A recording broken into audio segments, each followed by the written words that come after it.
Hi, Charles with SirBookSage here, and this is a December 2018 book haul. This is pretty much going to cover all of the books I've purchased in the second half of 2018. Because my last book haul I did, I think, was in June, and I'll link that up here or down there somewhere. And this is pretty much everything I've bought since then. And the first half of it is going to be my ebooks that I purchased, and then the second half here will be the actual physical books. Back in January of 2015, I purchased an ebook called Trace of Magic by Diana Farrow Francis.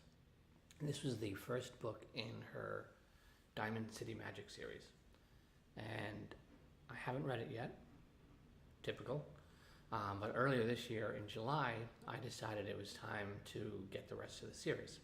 So I bought books 2, 3, and 4. Edge of Dreams, Whisper of Shadows, and Shades of Memory. And this is an urban fantasy kind of story and setting. I'm assuming dealing with a city with magic, just based on the whole overall arcing title. I'm looking forward to reading this, probably in 2019. I think I'm going to try to squeeze in a block of urban fantasy in 2019. I've been collecting a lot of urban fantasy ebooks over the past half decade or so, with the intent of doing kind of a deep dive into that genre. I have been reading Gail Z. Martin's Deadly Curiosity series. That's kind of my late night in bed reading a little bit on my Kindle read right now. But 2019, I'm going to try to fit in a chunk of urban fantasy because I've been collecting them. It's about time I got around to reading the genre and getting to know the genre more than I do now, which is very little. Anyway, next up is Fable Haven Book 2, Rise of the Evening Star. I had read Book 1 in a buddy read with Krista from Bookish Porcupine, and her and I started this as a buddy read as well, but then my whole life got crazy with work and bouncing back and forth between New York and Florida, and just never got to finish it. So this is a book I do need to finish because I'm really enjoying this series, and I do want to get around to eventually reading the entire series. Next up are 2 book ones by Kate Elliott. She's another fantasy author I really, really like. We have Court of Fives, which is book 1 of the Court of Fives series. And we have Cold Magic, which is book 1 of the Spirit Walker trilogy. And I don't really know what these stories are about. All I know is Kate Elliott. It's books by Kate Elliott, and she's an author that I don't hesitate to buy. Eventually, I'll be getting around to each of these series. The next up is a book that I bought just totally on a whim, actually. Well, not really a whim. It was just I happened to stumble across the author online pointing out that, hey, my novel is on sale. Might as well you go ahead and grab it. So I took a look at it, and it was something completely different from anything I've really read. Sounded intriguing. And I think it fits into the urban fantasy genre I'm looking forward to diving into next year. And that is Midnight Front. The Midnight Front, a dark arts novel by David Mack. And I think there's a second novel out already as well. And this is a story set in World War II where the protagonist joins a top secret Allied magic program to become a sorcerer, to hunt down Nazi sorcerers who killed people he loves to get kind of revenge for that. So that's a kind of a unique setting, so figured what the hell, I'll put that in my library and I'll get around to it next year. Next up is Meza Blanca, White Altar by Florencio Guevara. Florencio is, he's Puerto Rican, he was born and lived in the Bronx. He was part of the first wave of, I think his parents were part of the first initial wave of Puerto Ricans who came to New York City. And Meza Blanca is sort of a spiritual practice that's prevalent in Cuba and Puerto Rico. There's similarities to like Santerismo and things like that, but this is all very good stuff. There's nothing dark or bad about it at all. It's all very positive spiritual stuff. And it's hard finding books that really translate this stuff into English properly. And I lived a long time in the Bronx, so I'm very familiar with this Meza Blanca sort of a spiritismo practice. I've been around it quite a bit, so I'm looking forward to reading this book. And just as not to go off on a tangent, but a quick aside, Meza Blanca has its roots in Yoruban culture and Yoruban religion. It sort of ended up becoming a melding of Catholicism, the religion they were kind of thrust upon them, slaves when they came here, particularly to the Caribbean, and their old Yoruban orishas, their gods, their spirits they took with them. And they melded the two together. So when they're praying to Saint Barbara, outwardly they're inwardly praying to Chango, and when they're praying to Saint Lazarus, inwardly they're praying to Babaluaye. So it's a really interesting mesh of the two, Yoruban religion and Catholicism, kind of put together, and out of it came this sort of Meza Blanca and various other practices. And so I'm really looking forward to reading this at some point. It's a pretty interesting subject, and having been around it in person quite a bit over my many years in the Bronx, I'm curious to see about Florencio's perspective and how he presents it. And last for the ebooks is I did a poll on Twitter and on my Instagram story about whether or not I should buy the Lunar Chronicles by Marissa Meyer. And the Twitter poll came out, no, don't waste your time. The Instagram poll came out, yes, go buy it now. So I decided, it's the 4-book series was discounted on ebook, so I said, what the hell? I've never read anything by Marissa Meyer. And when I first joined BookTube last year in September, like one of the most common things I saw on just about everyone's bookshelf behind them when they were making their videos was this Lunar Chronicles series. So when I saw it discounted for the whole, I think it was Black Friday weekend, I'm not sure. I decided, you know what, let me just give it a shot. So I'm curious to see how it's going to be. I like the sort of retelling of like classic fairy tales, which I'm assuming Cinderella, and all this stuff. I'm assuming it's sort of reimagining these sort of fairy tales. Jim C. Hines has a Stepsister Scheme series, which is a similar concept. Wonderful rollicking adventures. I've read the first 2 so far. I have all 4. But anyway, so the Lunar Chronicles, I've got it. I'm not sure when I'm going to get to read it. Definitely not in 2018, since I'm barreling through the Wheel of Time series here.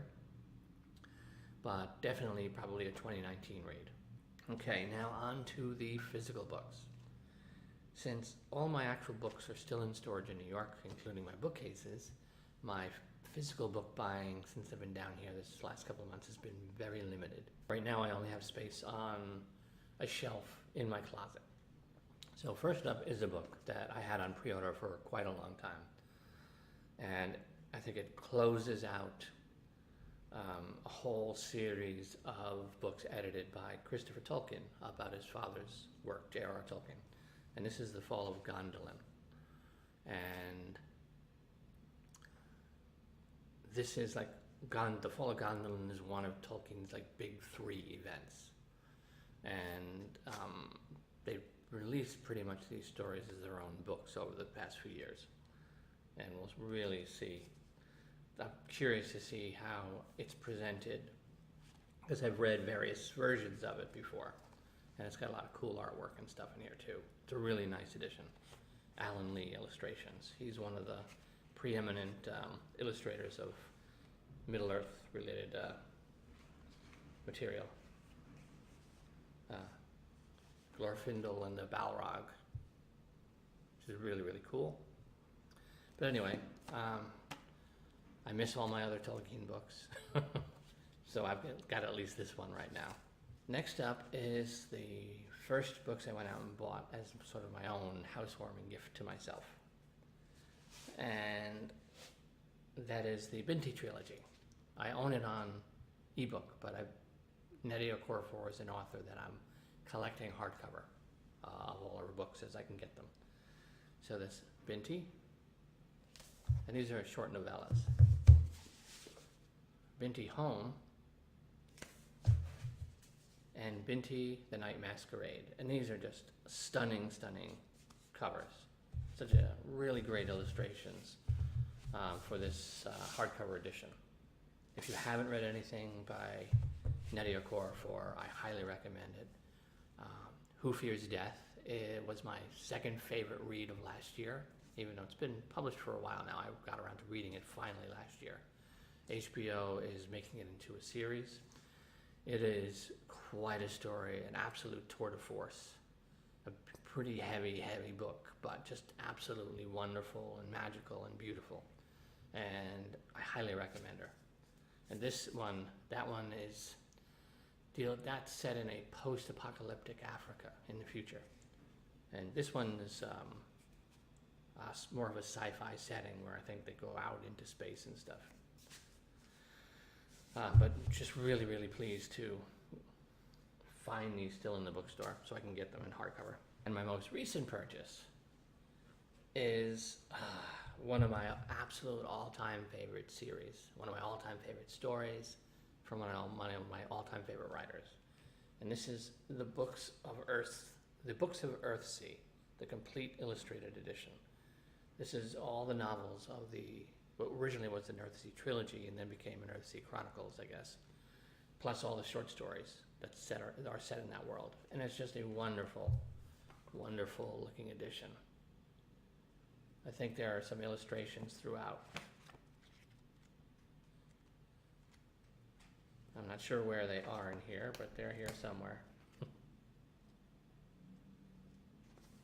And there's like maps and things, all sorts of stuff here. But if you have not read the Earthsea Trilogy, go read it. This is the original boy goes off to wizarding school and gets himself into all kinds of trouble story. Though nothing whatsoever like Harry Potter. But that was my first reaction when I first heard about Harry Potter. And it's like, oh, Wizarding World and the school. And it's like, oh, kind of like Earthsea, even though they're completely different stories. But this one, also wizards, a wizarding school, dragons, all sorts of stuff. Some really, really wonderful stories and wonderful writing.